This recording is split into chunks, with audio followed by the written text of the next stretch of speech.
안녕하세요. 반갑습니다. 한국경제와 거시경영론 강의를 맡은 하교수 교수입니다.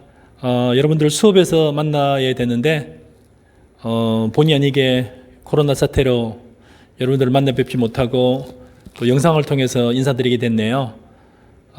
저희 대학원을 비롯한 우리 호수대학교 그리고 대한민국의 대부분의 학교들이 3월 첫 주에 개강을 했지만 한 2주 정도 연기되어 가지고 지금 3월 16일 또 그 이후에 상당 기간 또 영상을 통해서 강의를 할 수밖에 없는 상황에 대해서 안타깝게 생각합니다. 특히 대학원 수업들은 대부분 저 같은 경우는 대부분 토론식 수업이어 가지고 여러분들하고 대화를 주고받으면서 여러 이슈들에 대해서 또 논의하고 얘기를 주고받는 그런 식의 강의가 일반적이었는데 일방향으로 제가 이제 얘기를 하게 되어서 조금 안타깝습니다.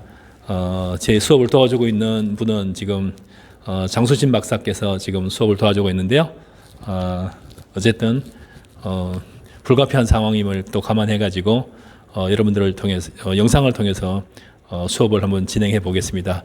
저도 이게 첫 영상 녹화 수업이어 가지고 굉장히 어색하지만 여러분들도 상당히 어색하리라고 봅니다. 한국경제와 거시경영론에 관해서는 수업의 그 일반적인 목차나 내용에 관해서는 그 강의 계획서 내에 주별 강의에 나와 있습니다만 주별 강의와 크게 다를 수도 있겠지만 그것들을 참조하시길 바라고요. 중간중간 다시 제가 또 수정을 해서 올리도록 하겠습니다. 오늘 한국경제와 거시경영론의 첫 시간에 제가 좀 다뤄보고 싶은 거는 우리나라 특히 이제 산업구조가 1945년 해방 이후에 어떻게 변했는지를 조금 고민해 보고 싶습니다. 우리가 1800년대 후반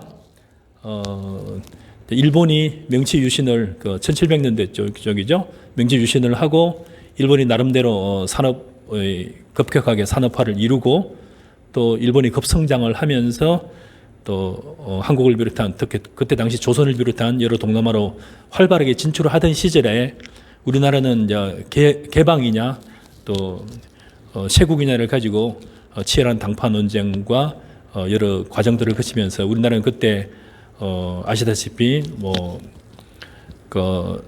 쇄국을 선택하는 그런 안타까운 과정을 겪었고요. 그 이후에 1800년대 후반에 계속해서 나름대로 아시아 여러 국가들 또 세계 여러 나라들은 발전함에도 불구하고 우리나라는 우물안 개구리에서 크게 벗어나지 못하였고 그 결과가 결국에는 1905년에 결국에는 얼사보호조약 그리고 1910년에 이어지는 한일 합방을 겪게 되었죠. 정치적인 상황은 그렇게 되었습니다만 그 사이에 우리나라의 그 산업적인 측면에서는 어떤 또 구조 변화를 겪었는지 한번 여러분들하고 상의를 보고 싶습니다. 그러니까 한일 합방되는 게 1910년이죠. 1910년 이전에는 어땠을까요? 대부분 농업이라든지 어업이라든지 대부분 1차 산업이 중심이었죠. 대부분이 농민이었고 일부 어업 또 일부 또 임업이라든지 수산업에 종사하는 그런 초기적인 1차 산업을 우리나라가 겪고 있었죠. 1910년 한일 합방 이후에 중간에 일본이 또 1차 대전, 2차 대전, 특히 2차 대전 전후에서 일본이 전쟁 물자를 조달하기 위해서 굉장히 또 한반도를 전쟁 기지화하는 과정에서 많은 여러 한반도가 어려움을 겪었고 또 조선의 많은 우리 대한민국의 많은 사람들이 한국의 많은 사람들이 어려움을 겪었었죠.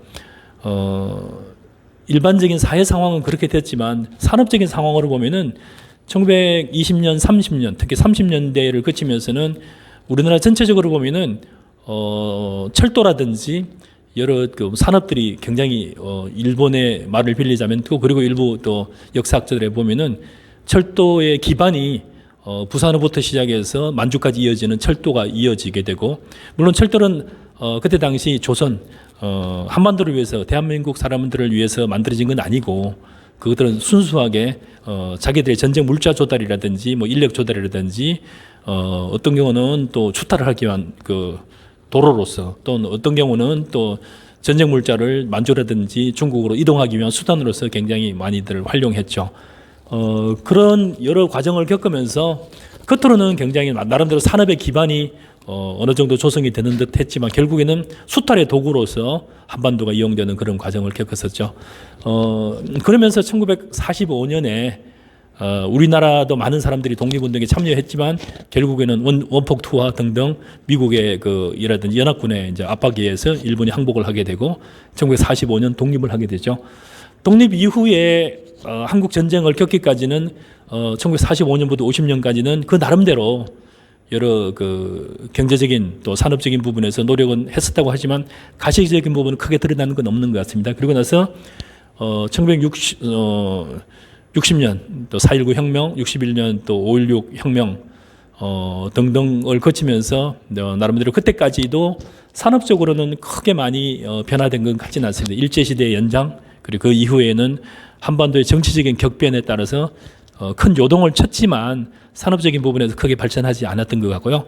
1960년대 5.16 혁명 이후에 우리나라의 이제 산업적인 부분에서는 본격적으로 나름대로 발전되기 시작한 계기가 아닌가 이렇게 생각합니다.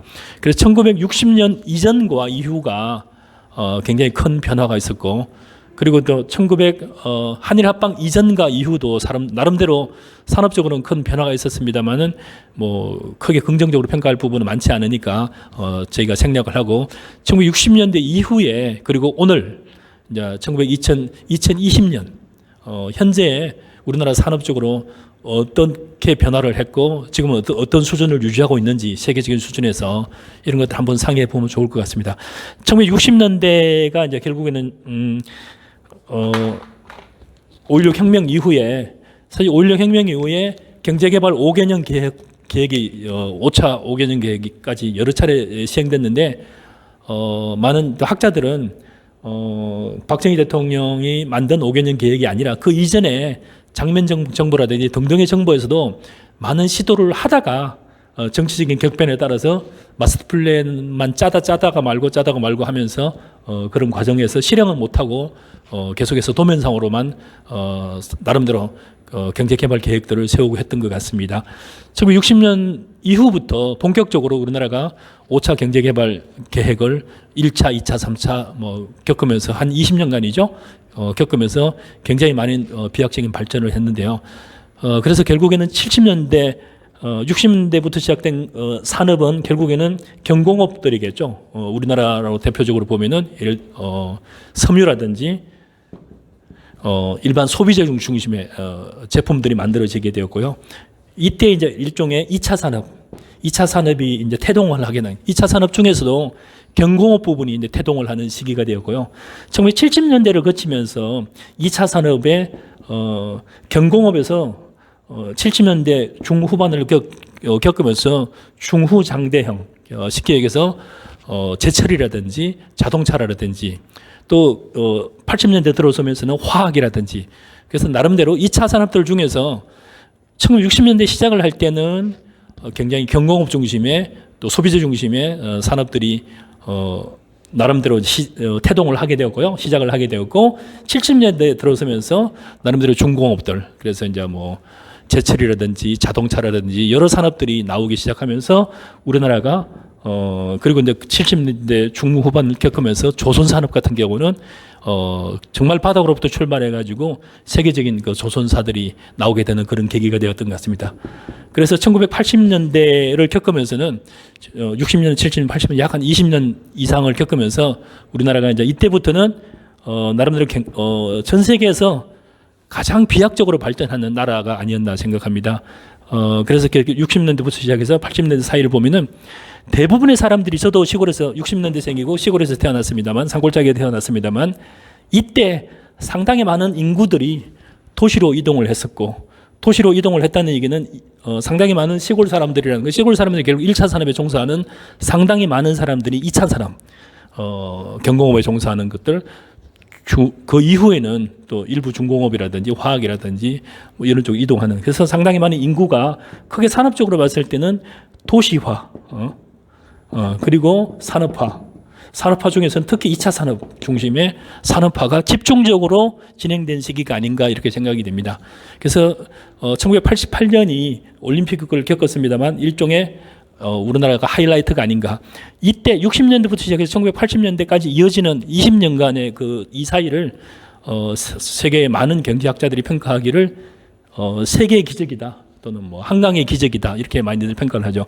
1940년대에 2차 세계대전을 겪으면서 아프리카 여러 나라들이라든지 아시아의 많은 나라들이 상당히 많이 독립을 했습니다. 100여 개국 이상이 독립을 했는데 특히 45년을 기점으로 해서 상당히 많이 독립을 했는데 전 세계적으로 45년에 독립한 나라들 중에서 가장 비약적인 발전을 한 나라가 아마 대한민국이 아닌가. 크게 꼽으라면 저는 이스라엘과 대한민국이 아닌가 저는 이렇게 뽑습니다. 이스라엘 같은 경우는 1945년에 독립할 즈음에 한 400만 명이었고요. 아마 우리나라보다 더 열악한 그런 수준이었죠. 지금도 이스라엘은 뭐 세계적인 강국이 군사적으로나 소프트웨어라든지 여러 부분에서 선두를 유지하고 있습니다. 이스라엘하고 못지않게 이스라엘 인구가 얼마 안 됩니다. 뭐 400만 지금 많이 늘어서 800만 900만 정도를 유지하고 있고 우리는 인구가 지금 5천만 명을 유지하고 있죠.